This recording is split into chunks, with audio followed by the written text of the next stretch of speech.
मागच्या 8-15 दिवसामध्ये महाराष्ट्रामध्ये प्रचंड प्रमाणात गारपीट, अवकाळीचा फटका शेतकऱ्यांना बसलेला आहे। जवळपास सगळ्याच भागातल्या पीक असेल, फळबागा असेल, याचं नुकसान मोठ्या प्रमाणावर झालेलं आहे। आणि हे कमी झालं की काय म्हणून जे महत्वाचं कांदा आपलं पीक आहे, या कांद्याची स्थिती मागच्या वर्षात काय झाली होती, त्याला सरकारने अनुदान जाहीर झालं होतं। माननीय कृषी मंत्री त्यावेळेसचे इथं बसलेले, आताचे पण इथं बसलेले आहेत। आणि 15 ऑगस्ट पर्यंत सगळ्यांना पूर्ण अनुदान देण्याची घोषणा झालेली होती, पूर्ण झालेली नाही अजून। फटाक्याच्या कारखान्यात पण महिला मृत्युमुखी पडल्या। कांद्याच्या विषयी जे केंद्र सरकारने निर्यात बंदीचं धोरण लागू केलेलं आहे, मला असं वाटतं हे अतिशय शेतकऱ्यांच्या दृष्टीनं एक मोठा आघात शेतकऱ्यावर हा बसलेला आहे। कांद्याचा भाव 4000 रुपयापर्यंत आलेला होता आणि अचानक निर्यात बंदी जाहीर झाल्यावर हा कांदा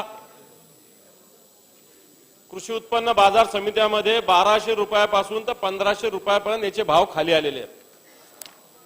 म्हणजे 4000 कुठे आणि 1200-1300 कुठे कांद्याचा भाव। आणि हे सगळं झालं कांद्याचं जे निर्यात बंदीचं धोरण केंद्र सरकारने जाहीर केलं म्हणून हे झालेलं आहे। आता हे कोणत्या हेतूने केलं? ग्राहकांचं हित महत्वाचं जरी असलं तरी शेतकऱ्यांचं हित सगळ्यात महत्वाचं आहे।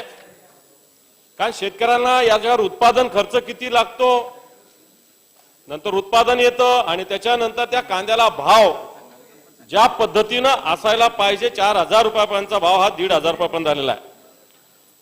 आणि म्हणून ठिकठिकाणी या महाराष्ट्रामध्ये आज आंदोलन होतंय। मागच्या 4-5 दिवसापासून ठिकठिकाणी आंदोलनं होत आहेत। अनेक पक्ष, अनेक नेते आणि शेतकरी उत्स्फूर्तपणे आंदोलनात उतरलेले आहेत।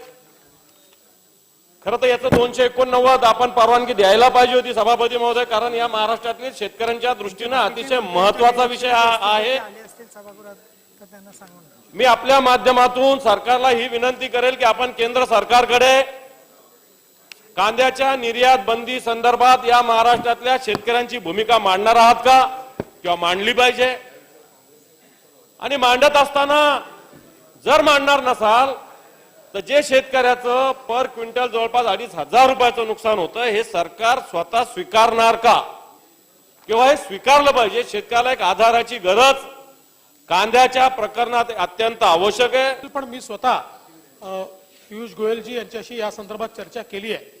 मुळात त्यांनी हे सांगितलं की साधारणपणे जेव्हा आपल्या देशामध्ये कांदा मोठ्या प्रमाणात असतो त्यावेळी आपण निर्यातीची परवानगी देतो, पण आता देशामध्येच कांदा जवळपास 25 ते 30% कमी आहे। आणि त्याच्यामुळे आपण जर निर्यातीची परवानगी दिली तर देशामध्ये मोठी टंचाई निर्माण होऊन त्या ठिकाणी अडचणी होऊ शकतात।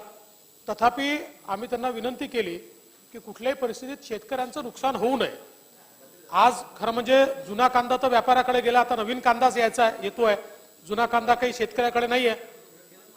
पण त्या संदर्भात त्यांनी आम्हाला आता तरी हे आश्वस्त केलंय की जोपर्यंत हा निर्णय होत नाही, म्हणजे या बंदीच्या संदर्भातला निर्णय जोपर्यंत होत नाही तोपर्यंत कुठल्याही परिस्थितीत जर शेतकरी अडचणीत येत असेल, कांदा खरेदी होत नसेल, लिलाव होणार नसतील, अडचणी येत असतील, तर तो सगळा कांदा केंद्र सरकार खरेदी करायला तयार आहे। केंद्र सरकार त्याचा भाव घोषित करेल आणि त्यानुसार ती करेल। पण आम्ही त्यांना तरी विनंती केलेली आहे।